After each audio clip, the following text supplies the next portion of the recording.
மகாபாரதம் காவியம் பகுதி 68 முந்தைய தொடர்ச்சி.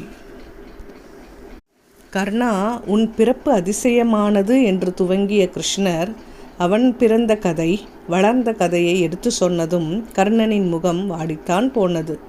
ராஜமாதா குந்தி தேவியா தன்னை பெற்றெடுத்தவள்? பாண்டவர்கள் என்னுடன் பிறந்த சகோதரர்களா? என் தந்தை சூரிய பகவானா? இப்படி பல சிந்தனைகளுக்கு மத்தியில் தானேன் பிறந்தோம் என்று உணர்வு பிழம்பானான்.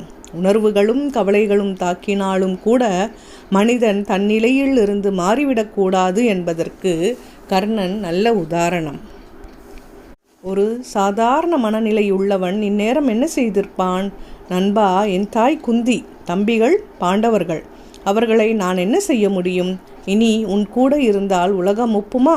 நம் நட்பு நீடிக்க வேண்டுமானால் என் தம்பிகளின் ராஜ்யத்தை கொடுத்து விடு என்றுதானே கேட்டிருப்பான். கர்ணன் குழம்பினான், தளர்ந்தான். ஆனாலும் நிலை தடுமாறவில்லை. கண்ணா, நீ சொன்னதால் என் பிறப்பின் தன்மையை அறிந்தேன். ஆனால் அதற்காக துரியோதனனை விட்டு எப்படி நான் விலக முடியும்?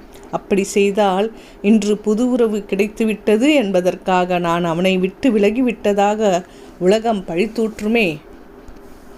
நான் யாரென்றே கண்டு கொள்ளாமல் அங்க தேசத்தை எனக்கு தந்து அதற்கு என்னை ராஜாவாக்கினானே, அந்த உத்தம நண்பனுக்கு நான் துரோகம் செய்யலாமா? குறிப்பாக இப்போது இருதரப்புக்கும் போர் உறுதியாகிவிட்ட நிலையில் பிரியலாமா? கஷ்டம் வரும் நேரத்தில் கை கொடுப்பவன் தானே நண்பன். சொல் பரந்தாமா. கிருஷ்ணர் கர்ணனை உற்று பார்த்தார். எவ்வளவு உத்தமமானவன் இந்த கர்ணன்! பாண்டவர்களுடன் இணைந்தால் துரியோதனனை அந்த சமயமே கொன்று அவனது நாட்டையும் சேர்த்து சொந்தமாக்கி கொள்ளலாம். மூத்தவன் என்ற முறையில் தானே பட்டம் சூட்டி கொள்ளலாம். இவ்வளவு வசதி வாய்ப்புகள் இருந்தும் அதை ஒதுக்கி தள்ளி நட்புக்கு முக்கியத்துவம் தருகிறானே இந்த கொடைவள்ளல்! இந்த உயர்ந்த மனப்பான்மை யாருக்கு வரும்? ஐயோ கர்ணா, ஆனால் உன் விதி இப்படியா இருக்க வேண்டும்? ஒருவன் எவ்வளவு உயர்ந்த குணங்களை கொண்டிருந்தவன் ஆயினும் அவன் தீயவர்களுடன் பழக்கம் கொண்டால் தன்னையே காவு கொடுக்கும் நிலை வந்து விடுகிறதே. கர்ணா, உன் கதை உலகுக்கு ஒரு பாடம். நல்லவர்கள் தீயவர்களின் தொடர்பை ஏற்படுத்தி கொள்ளவே கூடாது என மனதில் நினைத்தவராய் அந்த மனிதனிடம் எதுவுமே பதில் சொல்லாமல் கர்ணனை குழப்ப வேண்டும் என்ற தன் கடமை முடிந்துவிட்ட நிலையில் புறப்பட்டு விட்டார். நேரே அவர் துரியோதனனின் அரசவைக்கு சென்றார். அங்கே துரோணரின் மகன் அஸ்வத்தாமன் இருந்தான். துரியோதனனின் படையில் கர்ணன் வலது கை என்றால் அஸ்வத்தாமன் இடது கை. அவன் மாவீரன். எந்த கை இல்லாவிட்டாலும் மனிதனுக்கு சிரமம்தான். அஸ்வத்தாமனை வைத்து ஒரு குழப்பத்தை நடத்த கர்ணன் திட்டமிட்டார். அவர் ராஜசபையில் இருந்த அஸ்வத்தாமனை தனியே அழைத்தார். அஸ்வத்தாமா, நீ பரிசுத்தமானவன். உன் வாயில் உண்மை ஒன்றே வரும். பாண்டவர்கள் என்னிடம் சொல்லி அனுப்பியபடி துரியோதனனிடம் அவர்களின் நாட்டை கேட்டேன். மறுத்துவிட்டான். ஆளுக்கு ஒன்றாக 5 ஊர்களையாவது கேட்டேன். அதற்கும் மறுத்தான். இதற்கு நீயே சாட்சி. அது மட்டுமல்ல, என் வேண்டுகோள் ஒன்றை கேள். துரியோதனன் உன்னை அவனது படைக்கு சேனாதிபதியாகும் எண்ணம் கொண்டுள்ளான். அதற்கு நீ மறுத்துவிடு. ஏனெனில் பாண்டவர்கள் மீது நீயும் அன்பு கொண்டவன் என்பதை நான் அறிவேன். நீ சேனாதிபதியாக இருந்தால் பாண்டவர்கள் உன்னை வெல்வது சிரமமே என்றவர் தற்செயலாக தன் மோதிரத்தை நழுவ விட்டார். அஸ்வத்தாமன் குனிந்து அதை எடுத்து அவரிடம் நீட்டிய சமயத்தில், அஸ்வத்தாமா, இதென்ன அதிசயம்? வானத்தை பார். சூரியனை திடீரென ஏதோ இருள் சூழ்ந்தது போல் தெரிகிறதே என்றார். அப்போது ராஜசபையில் இருந்த எல்லாருக்கும் எல்லாமே மங்களாகத்தான் தெரிந்தது. இந்நேரத்தில் மோதிரத்தை பெற்றுக்கொண்ட கண்ணன், அஸ்வத்தாமா, நீ போகலாம் என்றார்.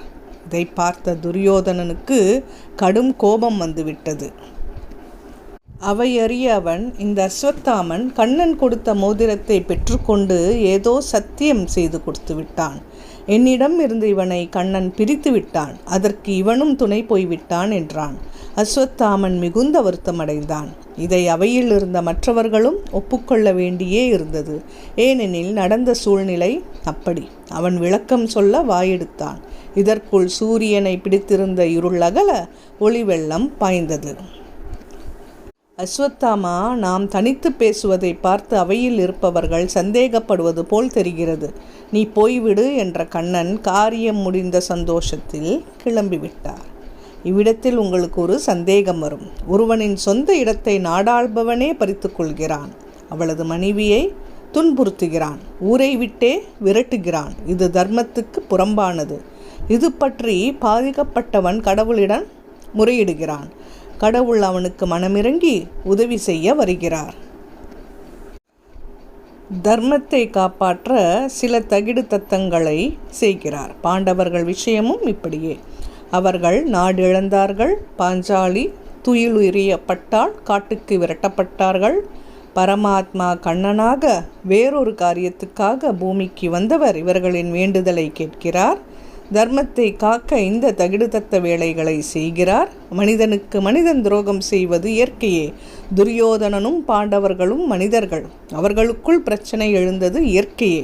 கடவுளாகிய கண்ணன் இப்படி செய்யலாமா என்ற கேள்விதான் உங்களுக்குள் எழுந்திருப்பது. சரி, அவர் ஏன் இப்படி செய்தார்? தொடரும்.